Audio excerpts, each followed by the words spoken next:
ഒരു മികച്ച സ്ട്രൈക്കർക്ക് വേണ്ടി കേരള ബ്ലാസ്റ്റേഴ്സ് കാത്തിരിക്കാൻ തുടങ്ങിയിട്ട് സമയമായി. എന്തായാലും കേരള ബ്ലാസ്റ്റേഴ്സിന്റെ അവസാനത്തെ വിദേശ സൈനിങ് ഒരു മികച്ച ഫോറിൻ സ്ട്രൈക്കർ തന്നെ ആയിരിക്കും എന്ന കാര്യത്തിൽ മാർക്കസ് മർഗലോ ഉൾപ്പെടെയുള്ള ആളുകൾ റിപ്പോർട്ട് നൽകിയിട്ടുണ്ട്.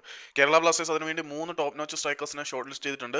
അതിലൊന്ന് നമ്മുടെ സ്റ്റീവൻ ജോവാറ്റിക് ആയിരുന്നു എന്നുള്ള കാര്യം എല്ലാവർക്കും അറിയാവുന്നതാണ്. ജോവാറ്റിക്കിനെ ഇപ്പോഴും കേരള ബ്ലാസ്റ്റേഴ്സ് തങ്ങളുടെ കൂടാരത്തിലേക്ക് കൊണ്ടുവരാൻ കിണഞ്ഞ് പരിശ്രമിച്ചുകൊണ്ടിരിക്കുകയാണ്. പക്ഷേ അദ്ദേഹത്തിന് ഇന്ത്യയിലേക്ക് വരാൻ താല്പര്യമില്ല. ബ്ലാസ്റ്റേഴ്സ് തുകയൊക്കെ കൂട്ടിക്കൊടുക്കാൻ തയ്യാറായിട്ടുണ്ട്.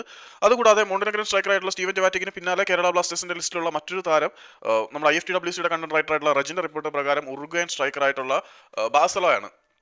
ഈ ബാഴ്സലോ അത്യാവശ്യം നല്ലൊരു പ്ലെയർ തന്നെയാണ്. ബാഴ്സലോയെ കേരള ബ്ലാസ്റ്റേഴ്സിന് കിട്ടിയാലും കൊള്ളാം. ആള് തന്നെ മികവ് ഇതിനോടകം തന്നെ വിവിധ ലീഗുകളിൽ വിവിധ ക്ലബ്ബുകളിൽ തെളിയിച്ചിട്ടുള്ളതാണ്. ഇപ്പം ബാഴ്സലോയ്ക്ക് പുറമെ മറ്റൊരു സർപ്രൈസ് താരം കൂടി കേരള ബ്ലാസ്റ്റേഴ്സിന്റെ ഷോർട്ട് ലിസ്റ്റിലുണ്ട്. അപ്പം കേരള ബ്ലാസ്റ്റേഴ്സിന്റെ ഫോറിൻ സ്ട്രൈക്കർക്ക് വേണ്ടിയിട്ടുള്ള ഷോർട്ട് ലിസ്റ്റിലെ 3 പേരുകളിൽ 2 പേരുകൾ ഒന്ന് ജുവാറ്റിക്കും മറ്റൊന്ന് ബാഴ്സലോയ ആകുമ്പോൾ മൂന്നാമൻ ആരാണ് എന്നത് മാത്രമാണ് ആരാധകർക്ക് അറിയാനുള്ള ആശങ്ക. ആ മൂന്നാമന്റെ കാര്യത്തിൽ ഒരു 48 മണിക്കൂറിനുള്ളിൽ തീരുമാനമാകും. കേരള ബ്ലാസ്റ്റേഴ്സ് തിരക്കിട്ട ചർച്ചയിൽ തന്നെയാണ്. സൈനിങ് കംപ്ലീറ്റ് ചെയ്തിട്ടില്ലെങ്കിൽ പോലും മൂന്നാമത്തെ സ്ട്രൈക്കർ ആരാണ്, അല്ലെങ്കിൽ കേരള ബ്ലാസ്റ്റേഴ്സിലേക്ക് വരുന്ന സ്ട്രൈക്കർ ആരാണ് എന്നതിന്റെ ഒരു പിക്ചർ കിട്ടും എന്ന് മാർക്കസ് മർഗലോ പറഞ്ഞപ്പോൾ മുതൽ നമ്മളെല്ലാവരും കാത്തിരിക്കുകയാണ്. ജോവാറ്റിക് അല്ല, ബാഴ്സലോ അല്ല ജോവാറ്റിക്കും ബാഴ്സലോയോ അല്ല എന്ന് പറയാൻ പറ്റത്തില്ല. ജോവാറ്റിക്കോയോ ബാഴ്സലോയോ അല്ലെങ്കിൽ മൂന്നാമതൊരാളോ, ആ മൂന്നാമൻ ആരാണ് എന്നറിയാൻ വേണ്ടിയിട്ടാണ് നമ്മളിങ്ങനെ കാത്തിരിക്കുന്നത്.